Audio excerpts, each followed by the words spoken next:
Well, that's enough for those. We get really excited about these sometimes. There are some things that could be cyanobacteria. I want to make the point that these are two Martian meteorites having totally different terrestrial histories. Antarctica versus mud paddies of Egypt. And yet they contain incredibly similar features.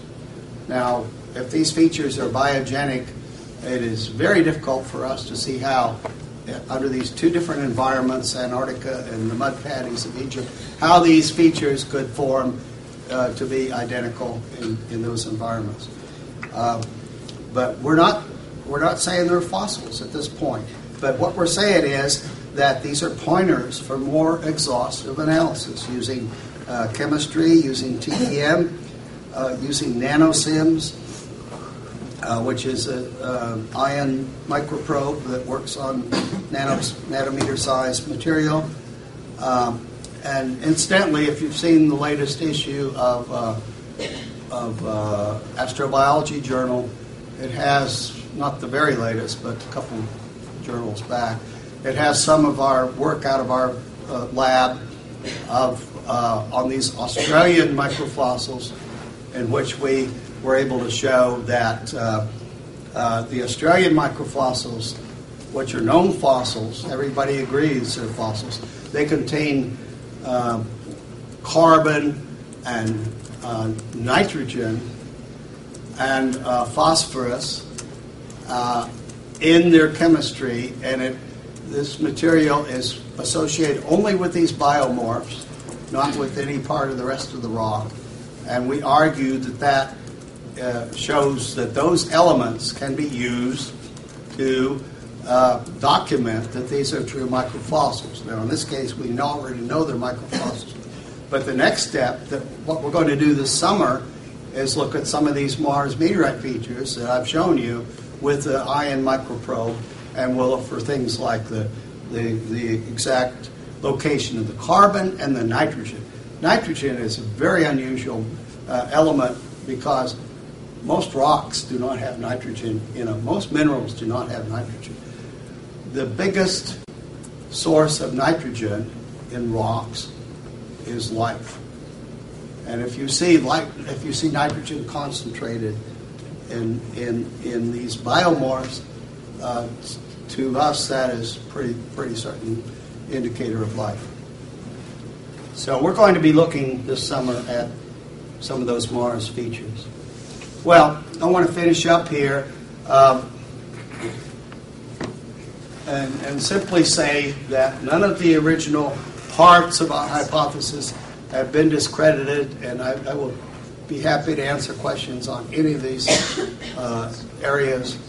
The most controversial part that has been used to discredit us has been the presence of those magnetites. That's why I spent so much time on them, because that has simply been the strongest argument against us.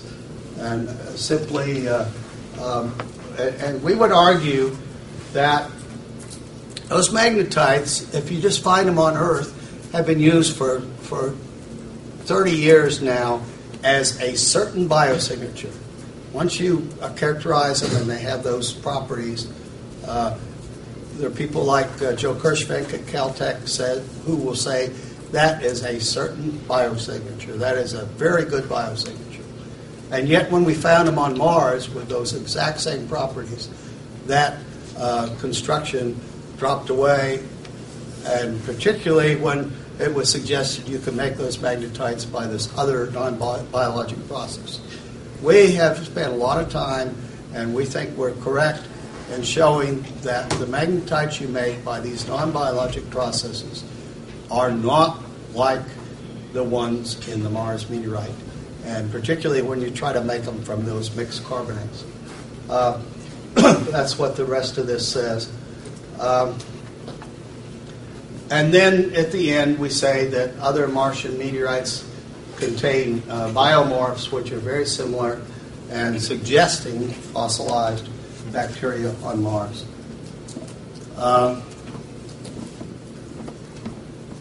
That's it. That is the end. Thank you very much.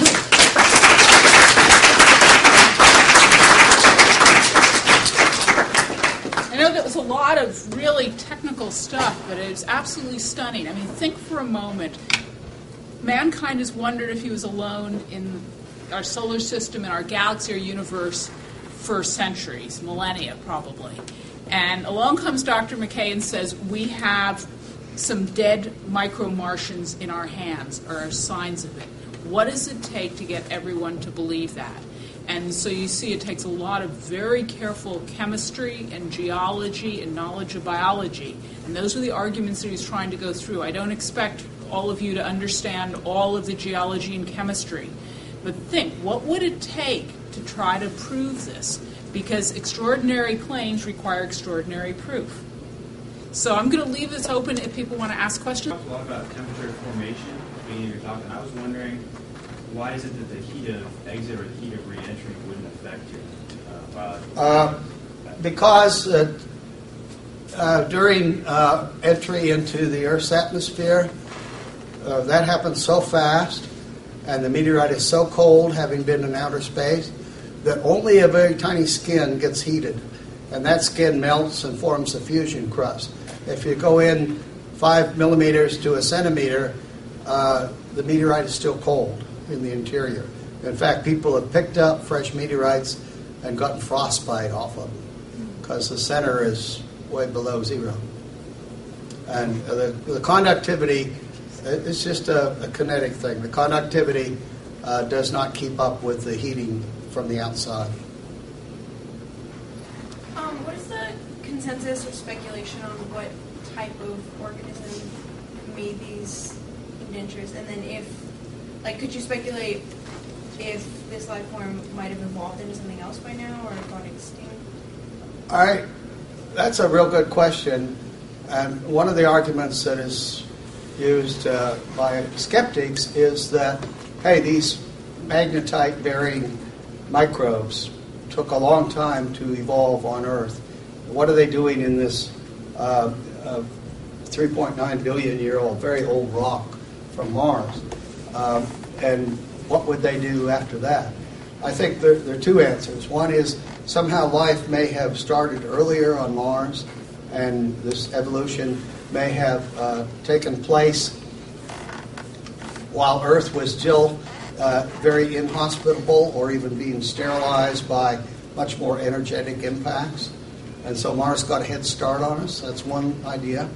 Another idea is that the Mars life came from somewhere else. That's panspermia, that evolved somewhere else, and meteorites from who knows where came to Mars and Earth.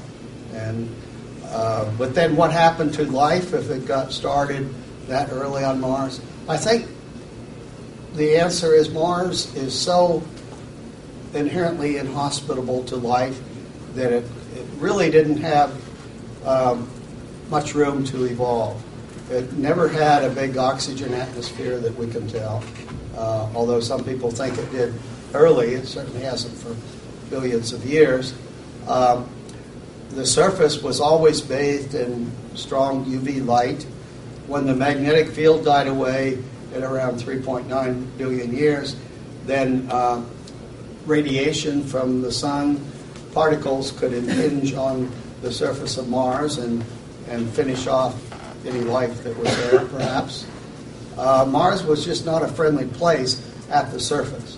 Now, we have always felt that life has continued underneath the surface on Mars, but it's hard. On Earth, we don't see any evolved forms underneath the surface. It's always just microbes. And so I think, in fact, on Earth, the really evolved forms did not appear until fairly late in the game. Certainly the multicellular forms that we're all familiar with are fairly late in the game, and on Mars there was just no time or space or environment that allowed those to develop. So I don't expect to find highly evolved things, although I would not be surprised. I would not be surprised to see some multicellular, a little bit more complex forms than anything I've shown you from the meteorites. Yeah? I just wanted to make a comment. Yeah. So I work with a geologist who is a skeptic. Yeah. And he thinks that he's found a very promising Earth analog for these carbonate globules. Yeah. And so he went to Svalbard, which is an island owned by Norway. It's very Yeah. high up in the Arctic Circle. And he found carbonate globules that look amazingly similar to Yeah. the ones that you guys found in ALH. Yeah. And it's sort of the project is just in its beginning stages, but I run the L2MS instrument now in Digzer's lab, and we find signatures from these inclusions that look almost identical to the ones in ALH, and also very much similar to the ones in another Martian meteorite, Dar El Ghani 476, with the exception that in the Earth analogs we find the low mass aromatics that are missing from the Mars meteorites. But I think you can explain the absence of those in other ways. I just wanted to make that comment. The problem I always had with those nodules from Svalbard is whether there was biology involved in their production too. Yeah, I don't think they found any of the same biomorphs. I'm not aware of any, at least. I think the absence of biomorphs does not mean that biology did not participate. I think there's got to be a more positive test of whether biology participated in their precipitation and growth. Mm-hmm. And I've heard a number of talks by that group, and I've asked a couple of the talks, well, what can you say about biology? Did biology participate or not? And normally they don't know. Mm-hmm. And I don't know if your data will help pin that down or not. But if it is very difficult using natural samples to show that biology has not participated. And my old geology professor said that biology participates in all low-temperature chemical reactions on the Earth. And that's kind of the extreme view, but it shows how difficult it may be to exclude biology. And the only way you can really exclude biology is to do it in a sterile laboratory. So I don't know. I'm interested to see what new data comes out of that, and if they can somehow show that there's no biology, and yet you're getting this zoo of paws in there. That's great. Let's bring that data out and see what. Yeah, I think he's planning soon.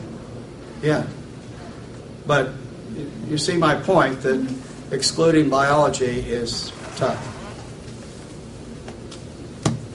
Any other questions? Evidence from an asteroid has the advantage of pulling material from deeper in the surface of Mars. If you could take that half kilogram that's going to cost however many hundreds of billions of dollars in the future back from Mars, where would you take it from? If right now you could snatch a half kilogram. In the light of what you said, I believe that the deeper you can go, the better off you are if you're looking for life. If you're looking for how dust blows around and sand dunes form, then sure, get surface material. But your only chance of getting real life, I think, is to go down 1 meter, 2 meters, 10 meters. I would like to see, 100 meters. And on Earth, we're finding now in these gold mines, for example, that up to 3 kilometers, there's abundant microbial life going on in some of these subsurface environments. And why not on Mars, too?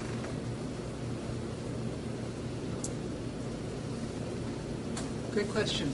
Let's thank Dr. McKay. For more, please visit us at stanford.edu.